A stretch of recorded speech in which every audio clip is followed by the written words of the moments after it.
Hello everyone. Today on the occasion of Cervical Cancer Awareness Month, I would like to talk about the role of radiotherapy in multimodality management of cervical cancer.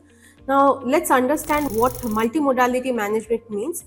It simply means a combination of different treatment approaches, for example, surgery, radiotherapy and chemotherapy to have the best possible outcome for patients. Now, radiotherapy, it's a very important and effective treatment modality for cervical cancer, especially for advanced cervical cancer where surgery often is not sufficient enough. Radiation in such situation is given with low dose chemotherapy, which is broken down into weekly doses.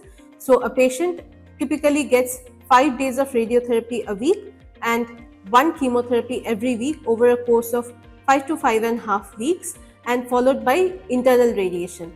Now coming to the types of radiation which is given, one is external beam radiation, which is radiation being targeted from outside the body into the tumor cells and the pelvic nodal areas where the tumor can sit down and harvest. And next is internal radiation or brachytherapy, where we place a radioactive source close to the tumor inside the cervix so that we are able to give high dose of radiation into the tumor directly while avoiding giving radiation, very high doses of radiation into the bladder and rectum. So the role of radiotherapy, as I just highlighted, it's in treating cervical cancer, which can be for both curative approach where we are aiming for tumor cure versus palliative approach as well, where we are aiming for pain control, pain management, etc., etc.